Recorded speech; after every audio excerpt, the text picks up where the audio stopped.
Good morning. कहते हैं पढ़ाना एक आर्ट है, उसी तरह से पढ़ना भी एक आर्ट है।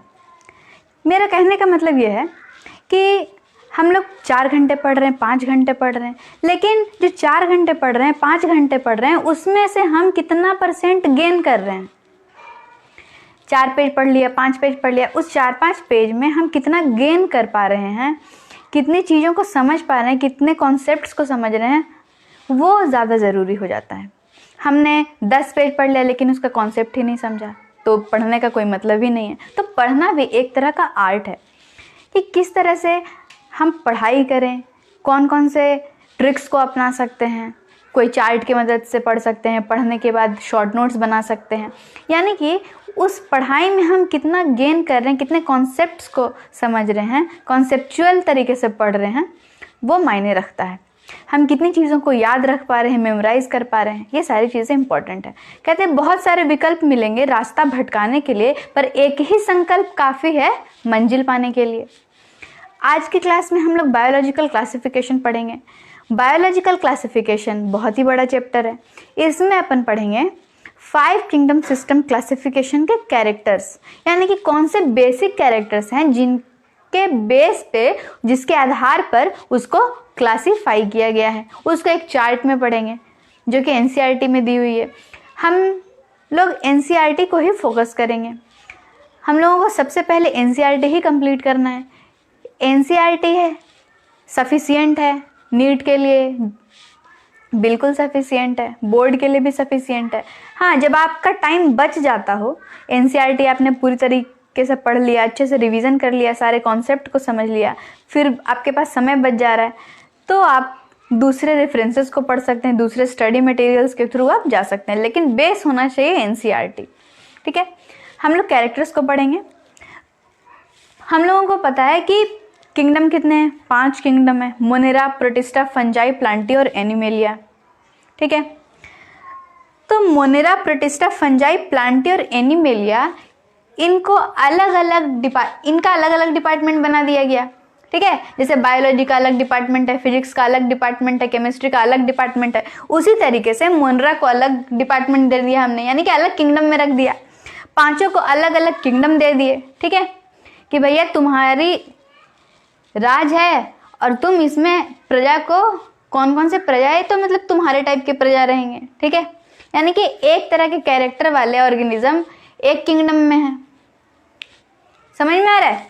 तो इसमें भी हम लोगों को वही देखना है, कैरेक्टर्स हैं, किस बेसिस पे हम इसको क्लासीफाई कर रहे हैं, उन कैरेक्टर्स को हम ध्यान से पढ़ेंगे, उसके बारे में जानेंगे। ठीक है, कैरेक्टर्स, पहला जो कैरेक्टर है वो है सेल टाइप, यानी कि सेल का टाइप कैसा होगा। ये जो किंगडम्स हैं इसमें सेल का टाइप कैसा होगा। एक इस बात में ध्यान में रखनी है कि बायोलॉजी जब भी पढ़ते हैं तो एक्सेप्शन हम लोगों को मिलते ही मिलते हैं।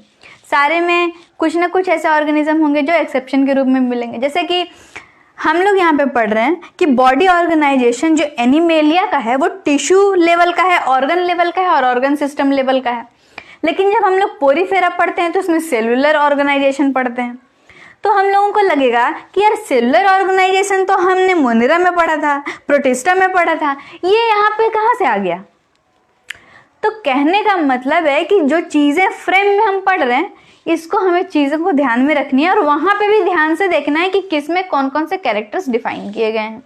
ठीक है, तो सेल का टाइप पढ़ रहे हैं, तो मोनेरा में किस तरह के सेल टाइप वाले ऑर्गेनिज्म पाए जाते हैं, प्रोकैरियोटिक, प्रोटिस्टा में यूकैरियोटिक, फंजाई में यूकैरियोटिक, प्लांटी में यूकैरियोटिक, एनिमेलिया में यूकैरियोटिक।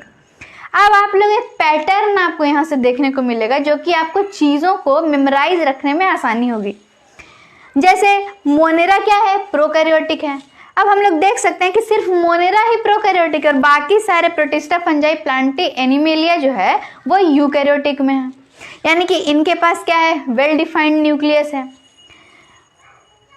और प्रोकैरियोटिक जो है इसमें वेल डिफाइंड न्यूक्लियस नहीं है। अब यहाँ पे हम लोग देख पा रहे हैं कि मोनेरा सिर्फ प्रोकैरियोटिक है, तो अब मोनेरा के अंदर आर्की बैक्टीरियाज आ रहे हैं, यू बैक्टीरियाज आ रहे हैं। तो जब मोनेरा प्रोकैरियोटिक है तो आर्की बैक्टीरिया भी प्रोकैरियोटिक होगा, यू बैक्टीरिया भी प्रोकैरियोटिक होगा। यानी कि एक हम लोगों को आइडिया मिल गया कि जैसे कि हम लोग अगर बोर्ड्स का एग्जाम दे रहे हैं तो हम लोगों को लिखना है, हमारे में आ गया आर्कीबैक्टीरिया, अब हमें याद ही नहीं है। अगर मोनेरा का कैरेक्टर याद है तो हम लोग उसमें लिख सकते हैं कि नहीं लिख सकते हैं? ज़रूरी लिख सकते हैं, बिल्कुल लिख सकते हैं। तो मोनेरा जो है वो प्रोकैरियोटिक है। एक पैटर्न आप लोग देखिए, मोनेरा सिर्फ प्रोकैरियोटिक है, बाकी प्रोटिस्टा, फंजाई, प्लांटी, एनिमल या यूकैरियोटिक है। ये आपको याद करने में भी आसानी रहेगी कि मोनेरा प्रोकैरियोटिक होता है और बाकी के जो चारों किंगडम है वो यूकैरियोटिक होते हैं, ठीक है। अब सेल वॉल, तो जितने भी प्रोकैरियोटिक ऑर्गेनिज्म है उनका जो सेल वॉल है वो नॉन सेल्यूलोजिक होता है, पॉलीसेकेराइड प्लस एमाइनो एसिड का बना होता है, ठीक है, पेप्टिडोग्लाइकन। और जो सेल मेम्ब्रेन होगा वो लाइपोप्रोटीन का बना होगा, लिपिड प्लस प्रोटीन का बना होगा। सेल वॉल जो है इसमें नॉन सेल्यूलोजिक है, polysaccharide plus amino acid. Protista में कुछ में सेल वॉल प्रेजेंट होते हैं। फंजाई की जब बात करेंगे तो इसमें प्रेजेंट तो होते हैं पर विदाउट सेल्यूलोज प्रेजेंट होते हैं, यानी कि काइटिन होता है इसमें, ठीक है, CHITIN, काइटिन प्रेजेंट होता है। प्लांटे में प्रेजेंट होता है वो भी सेल्यूलोजिक। प्लांटे में सेल वॉल प्रेजेंट भी है और सेल्यूलोजिक भी है। एनिमेलिया में सेल वॉल कंप्लीटली एब्सेंट होता है। तो एनिमेलिया में हमने जान लिया कि इसमें जो सेल वॉल है बिल्कुल ही क्या होता है, एब्सेंट होता है। अब बात कर रहे हैं न्यूक्लियर मेम्ब्रेन की। अब भैया जब न्यूक्लियस की बात किए, जब वेल डिफाइंड न्यूक्लियस है तो न्यूक्लियर मेम्ब्रेन प्रेजेंट होगा, और वेल डिफाइंड न्यूक्लियस नहीं है तो न्यूक्लियर मेम्ब्रेन प्रेजेंट नहीं होगा। तो हमने क्या पढ़ा था, मोनेरा जो है वो प्रोकैरियोटिक है तो इसमें न्यूक्लियर मेम्ब्रेन जो क्या है वो एब्सेंट होगा, और बाकी हमने पढ़ा कि यूकैरियोटिक है तो प्रोटिस्टा में, फंजाई में, प्लांटी में, एनिमेलिया में क्या होंगे, न्यूक्लियर मेम्ब्रेन प्रेजेंट होंगे। यूकैरियोटिक है तो न्यूक्लियर मेम्ब्रेन क्या होगा, प्रेजेंट होगा। सीधे सीधे बात समझ में आ गई कि नहीं आ गई? बॉडी ऑर्गेनाइजेशन यानी कि शरीर की संरचना कैसी है, ऑर्गेनाइजेशन का मतलब संरचना, बॉडी ऑर्गेनाइजेशन की बात कर रहे हैं। तो बॉडी ऑर्गेनाइजेशन जो है वो सेल्यूलर लेवल का है मोनेरा में। मोनेरा में और प्रोटिस्टा में क्या है, सेल्यूलर लेवल का है। सेल्यूलर लेवल का मतलब सेल से बना है।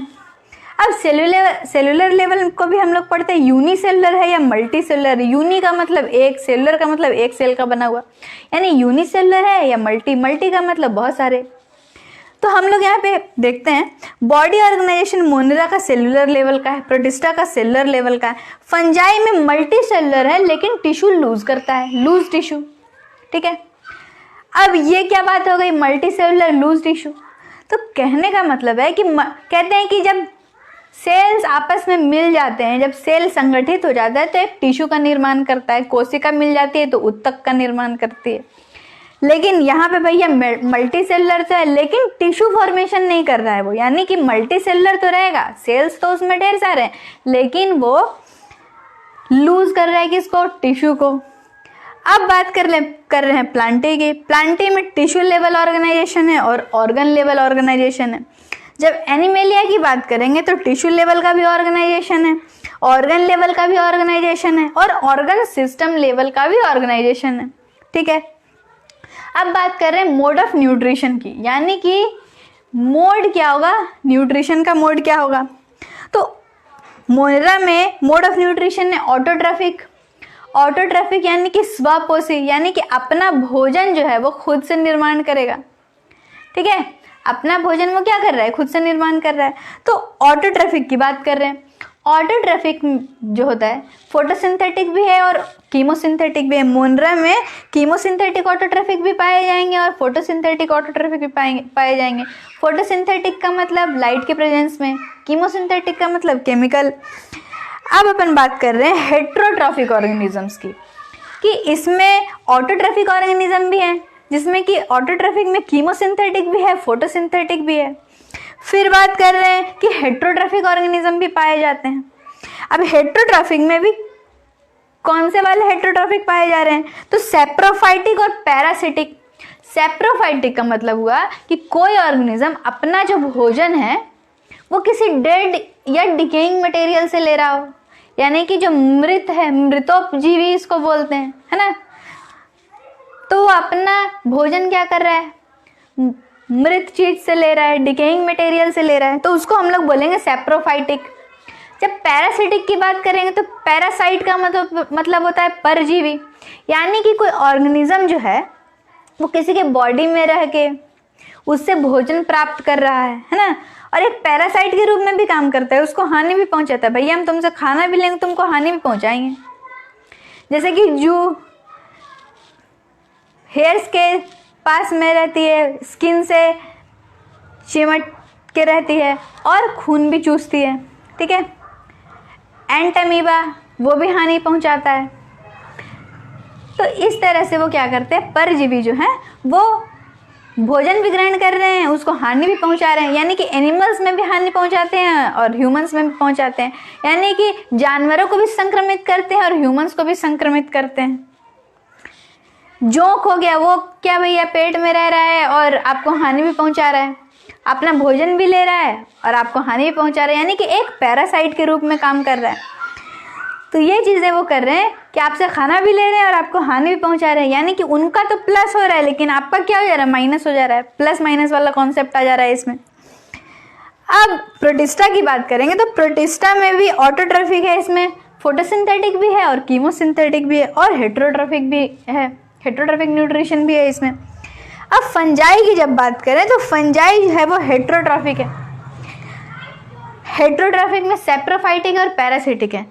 फंजाई जो है पहले था प्लांटे में, अब प्लांटे ने कहा भैया तुम में तो क्लोरोफिल प्रेजेंट नहीं है, मेरे में तो क्लोरोफिल प्रेजेंट है, मैं तो अपना भोजन खुद बनाता हूँ, मैं तो ऑटोट्रॉफिक हूँ, और तुम तो भैया भोजन अपना बनाते नहीं हो, तो तुम जो है अलग बिरादरी के हो, तुम जो है हमारे से क्या हो जाओ, अलग हो जाओ। कहने का मतलब है कि जब साइंटिस्ट ने देखा उनको लगा कि नहीं, फंजाई का कैरेक्टर क्या है, प्लांटी से अलग है, तो इसको अलग डिपार्टमेंट में रखना चाहिए, इसको अलग किंगडम में रखना चाहिए, इसका अलग किंगडम बनाना चाहिए। तो फंजाई का अलग किंगडम बना दिया। इसमें क्लोरोफिल प्रेजेंट नहीं होता है, ये क्या होता है, कंप्लीटली हेटेरोट्रॉफिक होता है। हेटेरोट्रॉफिक में भी सेप्रोफाइटिक और पैरासिटिक होता है, यानी कि डेड एंड डिकेइंग मटेरियल से अपना भोजन प्राप्त करेगा और एक पैरासाइट के रूप में भी काम करता है। अब बात कर रहे हैं मोड ऑफ न्यूट्रिशन किसमें, प्लांटे में।